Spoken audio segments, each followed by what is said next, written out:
నమస్తే న్యూస్ 24 తెలుగుకి స్వాగతం. వార్తల్లోని ముఖ్యాంశాలు ఇప్పుడు చూద్దాం.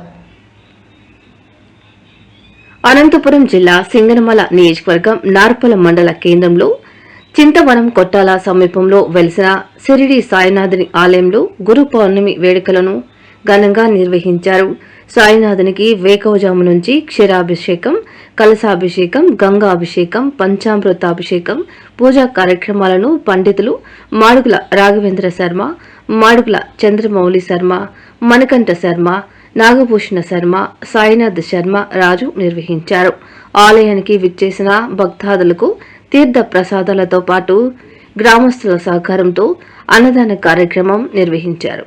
స్వామివారి సేవా కార్యక్రమాల్లో ఉపాధ్యాయులు గంజిగుంట రమణ, రిటైర్డ్ కండక్టర్ ప్రసాద్, పలు భక్తులు పాల్గొన్నారు.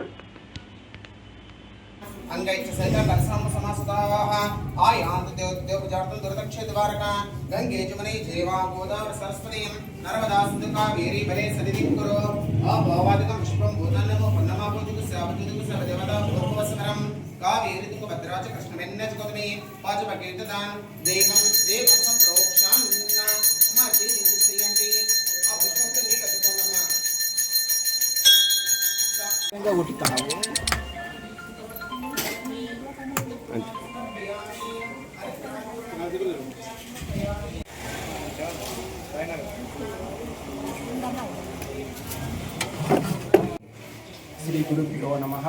ఈరోజు గురు పౌర్ణమి చాలా విశేషమైన రోజు. ఈరోజు గురువుని మనము పూజిస్తే వారి ద్వారా మనము నేర్చుకున్న జీవితంలో ఎదగాలి అంటే గురువు యొక్క ప్రాముఖ్యత చాలా అవసరం. అలాగే గురు పౌర్ణమి వ్యాస భగవానుడి యొక్క జన్మించిన రోజు ఈరోజు. ఆయన ఇతిహాసాలు మరియు మహాభారతం మనకు అందించిన రోజు.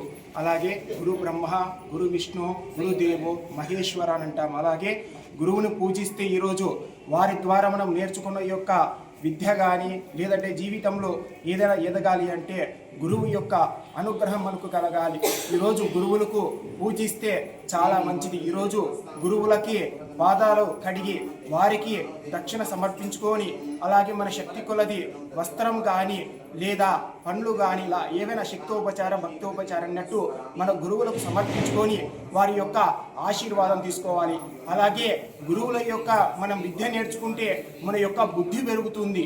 ఆ బుద్ధి పెరగడం వల్ల జ్ఞానము పెరుగుతుంది. ఆ జ్ఞానము ద్వారా మనం జీవితంలో ముందుకు ఎదగడానికి కూడా మంచి అవకాశం ఉంటుంది.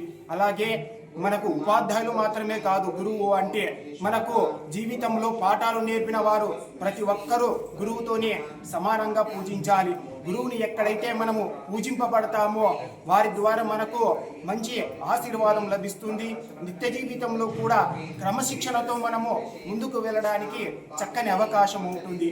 అలాగే వ్యాసరాయలు మహాభారతాన్ని అందించి మనకు మంచి జ్ఞానాన్ని మంచి జీవితం వైపు నడిపేయడానికి ఆయన చేసిన యొక్క ఎంతో కృషితోనే మనం ఈరోజు గురు పౌర్ణమిగా మనం ఇక్కడ పూజించుకుంటున్నాము. అలాగే గురు రాఘవేంద్ర స్వామి వారు కావచ్చు, అలాగే దత్తాత్రేయ కావచ్చు, ఇలాంటి వారందరూ మహనీయులంతా మనము గురువుగా పూజించి ఈరోజు వారి యొక్క ఆశీర్వాదం తీసుకుంటే చాలా మంచిది. ఓం గురుభ్యో నమః.